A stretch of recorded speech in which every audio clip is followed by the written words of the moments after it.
بسم الله الرحمن الرحيم. الصلاة والسلام على أشرف المرسلين سيدنا محمد وعلى آله وصحبه أجمعين. المتابعين المتابعات، التلاميذ والتلميذات، مرحبا بكم. فيديو جديد. هذا الفيديو إن شاء الله غادي ندير واحد النموذج ديال امتحان الموحد الإقليمي للمادة اللغة العربية والتربية الإسلامية ديال واحد النموذج ديال المديرية الإقليمية ديال الصويرة دورة يوليوز 2022. هذا النموذج هذا ديال كما قلت لكم ديال اللغة العربية والتربية الإسلامية ديال المستوى السادس ابتدائي. كما كيعرف الجميع أنه إن شاء الله مباشرة من وراء إن شاء الله عيد الأضحى، عيد الكبير، التلاميذ ديال المستوى السادس غيكونوا مع موعد مع الامتحانات الإشهادية، يعني امتحانات إقليمية، يوم فاتح يوليوز ان شاء الله، شهر 7، 1 شهر 7 ان شاء الله يكون. اذا نتمنى يكونوا التلاميذ ديال السادس ولا كاع التلاميذ لا المستويات الاعداديه ولا كذلك التاسعه اعدادي، الاولى بكالوريا وكذلك الثانيه بكالوريا، يكونوا كيستعدوا في احسن الاحوال، يكونوا كيوجدوا كيقراو استعدادا لهذا الاستحقاقات. اذا عندي نموذج ديال وحدة اللغة العربية، غادي ان شاء الله نقرا هذا النموذج، نقرا لي الاسئله ديالو ونشرحهم. في الفيديو الجاي ان شاء الله غادي ندير التصحيح ديالو. اذا الناس اللي كيهمهم الامر كما كنقول دائما انهم يتبعوا معايا الفيديو حتى الاخر. بالنسبه لهذا النوع ديال الفيديوهات اللي هي فيديوهات تعليميه، اليوتيوب حيد لي الميزه ديال التعليقات، وبالتالي الا كانت شي حاجه راه غادي هذا الفيديو كذلك غنلوحو في لاباج ديال الفيسبوك. والا كان شي حاجه الناس اللي عندهم شي سؤال وتواصلوا معايا في الواتساب، راه مدخل الواتساب ديالي في الصفحه ديالي في الفيسبوك، وكذلك في التعليقات على الفيديو في الفيسبوك، لانه خاص تبغيو ديروا التعليقات في اليوتيوب على الفيديو ولا بغيتو تطرحوا الاسئله، يعني راه اليوتيوب محيد ليا هاد الميزه هادي، ما عنديش. اذا هادشي اللي كاين. اذا نتمنى انكم تتبعوا معايا الفيديو حتى الاخر. اذا عندي هنايا وحده اللغه العربيه، المجال الرئيسي الاول قراءه 20 نقطه. اذا نبدا هنايا، عندي النص هنا كما كتلاحظوا: كثيره هي المخاطر التي تحيط بالانسان، فمنذ القدم وهو يحارب الأمراض الفتاكة بكل مسبباتها بسيف العلم والاختراع. فطور العديد من اللقاحات التي وقته من أعتد الفيروسات والبكتيريات كالسل والحمى القلاعية والملاريا وغيرها من الأمراض التي اختطفت أرواح العديد من البشر. فالحرب بين الإنسان والمخاطر الصحية التي تهدده حرب طويلة لا تنتهي، جعلت الإنسان مقاتلا أقوى أسلحته فيها العلم والمعرفة. فما عرفه العالم في الآونة الأخيرة من تفشي لفيروس كورونا أكد لنا أن لا سبيل للنجاة منه إلا من خلال الوقاية منطلقا والبحث العلمي منهجا وسبيلا، باعتبارهما طوق نجاة ينقل البشرية لبر الأمان، وحصنا منيعا أمام هذا الضيف الثقيل الذي أكره العالم على تقييد حركته بشكل غير مسبوق، وأضر باقتصاده وشرد العديد من الأسر جراء تداعياته. فسارعت المختبرات الطبية العالمية للبحث عن اللقاحات الناجحة لكبح جماح هذا الوباء، وما هي إلا أشهر حتى جاء الفرج، وانطلقت بكل بقاع العالم حملات التلقيح والتطعيم متجاوزة كل الحدود الجغرافية والسياسية والثقافية، لعل الحياة تعود لسابق عهدها ويرحل عنا هذا الشبح المخيف. فها نحن اليوم أمام هجوم جديد، وباء جديد لم يمهلنا لحظة لنلتقط أنفاسنا ونضمد جراحنا، إلا أننا سنقاوم. أنا قريت النص كما كتلاحظوا. إذن أول سؤال عندي هنا شنو هو؟ أول سؤال: أحدد نوع الخطاب المعتمد في النص بوضع العلامة أمام الاختيار المناسب. إذا أنت ملي غتقرا النص هذا راه كنموذج، كتقرا النص وكتحدد النوعية ديال هذا النص. أعطيك أنا تفسيري، سردي، وصفي أو توجيهي. ثانيا أتميم شبكة مفردات كلمة علم. شبكة المفردات غتعطينا واحد 3 الكلمات من الشبكة ديال المفردات. نتوما درتو مع الأساتذة ديالكم معنى الشبكة المفردات ودرتو خريطة الكلمة إلى آخره. كذلك عندي هنايا السؤال باء: أكمل خريطة كلمة مرض، نوعها، ضدها، مرادفها، ثم تركيبها في جملة. عندي السؤال الثالث: استخرج من 3 مشاكل سببها وباء كورونا. دائما الأسئلة ديال الفهم ديما حاولوا تقراو النص مزيان قراءة متأنية. أحدد من النص ما يدل على أن الإنسان لا يستسلم أمام تهديدات المخاطر الصحية. كذلك من النص أحدد الفكرة العامة للنص. هنايا واحد 2 ديال السطورات دير واحد فكرة عامة ولا سطر فقط. سادسا ألخص الفقرة الأولى من النص. تلخيص الفقرة الأولى. أضع علامة أمام القيمة التي يروج لها النص. إذا يا إما كيروج لواحد القيمة ديال التعاون ولا المحافظة على الصحة ولا العدل ولا الصدق. نظرك انت ملي غتقرا النص. ما رأيك في حملة تلقيح ضد فيروس كورونا التي تعرفها بلادنا؟ علل جوابك. إذن هذه يعني سؤال متعلق بالتلقيح ضد فيروس كورونا. ندوز أنا المجال الرئيسي الثاني: الظواهر اللغوية. المجال الفرعي الأول: الصرف والتحويل. عندي هنايا أحول الجملة التالية حسب المطلوب مع الشكل التام: هو شد على يد صديقه بقوة، ماذا نقول فيهن؟ وهنا العمل الشاق بالتعاون، ماذا نقول في المضارع؟ ثانيا أتميم ملء الجدول من النص حسب المطلوب: اسم فاعل، اسم مفعول، اسم مكان أو زمان، ثم اسم تفضيل. ثالثا أعيد كتابة العدد والمعدود بالحروف في كل جملة مع الشكل التام. شارك في العرض المسرحي 19 ممثلة و8 ممثل. 8 ممثل. إذا غادي تحسبوا ديروا العدد مع المعدود. كيفاش كيكون العدد مع المعدود؟ هذوك الحالات الثلاث اللي شفتوا، يا إما كيكون العدد مفرد بمعنى ما بين 3 و 10، ولا ما بين 13 و 19 هنا المركب، ولا العقود 20 30 40 50 60 70 80 90، أو لا المعطوف ما بين 23 حتى 99. إذا هادو هما الحالات اللي عندكم فيه العدد والمعدود. أعيد كتابة الجملة التالية مع تحويل كلمتين مضغوطتين إلى جمع تكسير مع الشكل التالي. نحول هذاك الطالب وكذلك العلم إلى جمع تكسير. يسعى الطالب لاكتساب العلم بكل جد. شنو نقول هنايا؟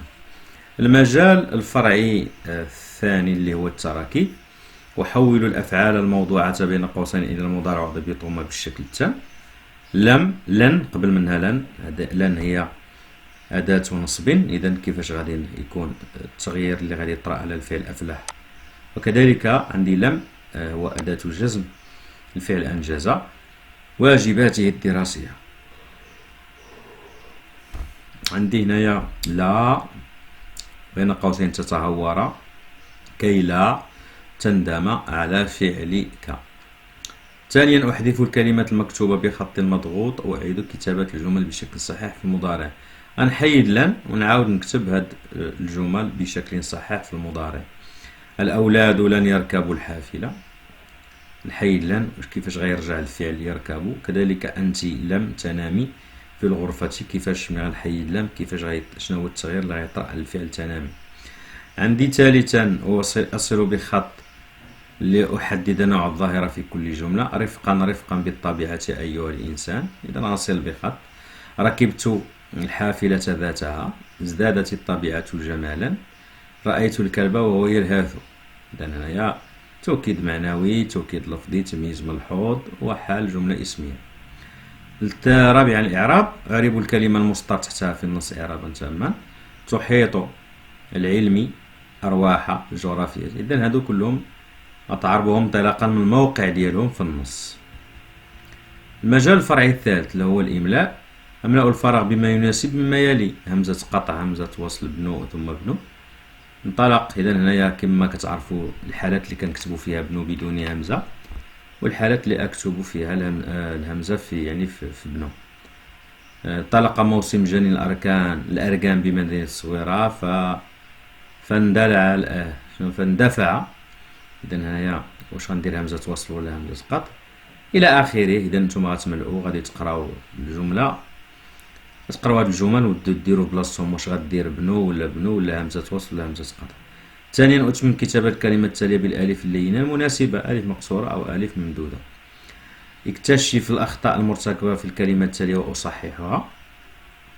لأن هنايا عندي مجموعة ديال الكلمات، نتا غتكتشف الأخطاء اللي في هاد الكلمات وتقوم بالتصحيح ديالها. المجال الرئيسي الثالث اللي هو الكتابة. إذا الكتابة عندي المجال الفرعي الأول هو الشكل، غتشكل الكلمات المضغوطة في النص شكلا تاما، وكذلك شكل الجملة المضغوطة في النص شكلا تاما. إذا غتشكل الكلمات المضغوطة وكذلك الجملة المضغوطة. بالنسبة للمجال الفرعي الثاني التعبير الكتابي، أكتب في الموضوع التالي على أن يكون إنتاجك من 8 إلى 10 أسطر. اكتب رسالة لأحد الأصدقاء بعد أن لاحظت تهاونه في اتباع الاحتياطات الضرورية للوقاية من الأمراض والأوبئة التي أضحت تهدد حياة الإنسان، مذكرا إياه بها. إذن هذه الأمر كيتعلق بالرسالة الشخصية، كتكتب الرسالة الشخصية ودير العناصر ديالها، وكذلك تبقى ملتزم بالموضوع اللي هو دائما أنها تكتب الرسالة للصديق ديالك وكتحثو فيه شتيه أنه كيتهاون في اتباع الاحتياطات اللازمة للوقاية من الأمراض والأوبئة. هذا هو النموذج ديال اللغة العربية. ندوز دابا نقرا التربية الإسلامية، لأن كيكون التربية الإسلامية مع التربية الإسلامية ومع اللغة العربية كيكونوا يعني في موضوع واحد. إذا عندي الوضعية هنايا: فقد أحد أبناء جيرانكم أباه بسبب فيروس كورونا، فتأثر لفقدانه كثيرا ولم يصبر على ما أصابه، فزرته لتواسيه أو لتواسيه وتذكره بصبر الرسول صلى الله عليه وسلم على الأذى الذي تعرض له من قومه، وتذكره أن ما أصابه قضاء وقدر، ونصحته بالإكثار من الدعاء لأبيه أثناء صلاة التراويح خلال شهر رمضان المبارك، وقراءة سور من القرآن الكريم، والتصدق على المساكين والمحتاجين، وتدبر بعض قصص الأنبياء والرسل والصالح.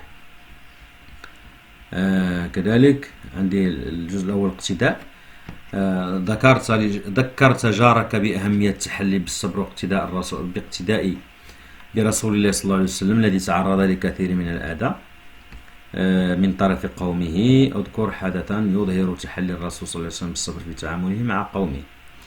ورتب المراحل التي مرت منها الدعوة الإسلامية باستعمال أرقام 1 2 3 4: الهجرة إلى المدينة، الدعوة السرية، الدعوة الجهرية، ثم الهجرة إلى الطائف.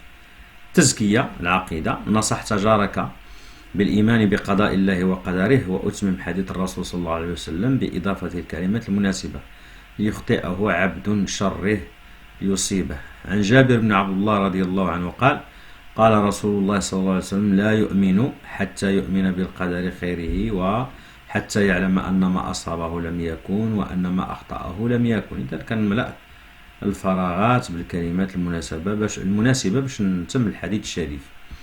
الاستجابة: هنأت جارك بحلول شهر رمضان، شهر الصيام والتقرب إلى الله، أتمم الأجدول الأسفل حسب المطلوب. أعطينا شروط الصيام، شرط من شروط الصيام، وكذلك فرض من فرائض الصيام، وكذلك إحدى فوائد الصيام، كذلك إحدى مفسدات الصيام. باء حدثت جارك عن فضل صلاة التراويح، أتمم حديث الرسول صلى الله عليه وسلم الذي يبين فيه فضل هذه الصلاة. عن أبي هريرة رضي الله عنه أن رسول الله صلى الله عليه وسلم قال: من قام رمضان إلى آخر الحديث. تزكية: اقترحت على جارك أن يقرأ ما تيسر من سورة الملك وسورة القلم في صلاته، واكتب الآيات التي اقترحت عليه. قل هو الذي أنشأكم إلى تشكرون، وكذلك فذرني ومن يكذب حتى لا يعلمون. بالنسبة للقرآن الكريم، إذن كاين الأولى سورة الملك والثانية سورة القلم. باء قال الله تعالى: إن بلوناهم كما بلونا أصحاب الجنة إذا أقسموا لا يصرمنها مصبحين. صدق الله العظيم. ما هو الخطأ الذي ارتكبه أصحاب الجنة وبما عاقبهم الله تعالى؟ كذلك هذا الشيء راه درتوه في الملخصات مع الأساتذة ديالكم. جيم أحدد الحكمين الترتيليين بالآيتين الكريمتين التاليتين. عندي هنا أيكم أحسن عملا، وعندي هنا ما ترى في خلق الرحمن من تفاوت. الحكم الترتيلي الأول والحكم الترتيلي الثاني. رابعا القسط والحكمة: كي تواسي جارك حكيت له مجموعة من قصص الأنبياء الصالحين، وطلبت منه تحديد أسماء هذه القصص، ولادة نبي بدون أب، اش من قصة هذه. البحث عن وجود الله، اش من قصة. واجب الزكاة وحق التضامن، هنايا اش من قصة كذلك. إيواء طفل والإيمان بنبوته، كذلك اش من قصة هنايا. باء، ذكرت جارك بقصة امرأة عمران ودعوته للتحلي بقيمتين أساسيتين تميزت بهما هذه المرأة، اذكرهما. القيمة الأولى وكذلك القيمة الثانية.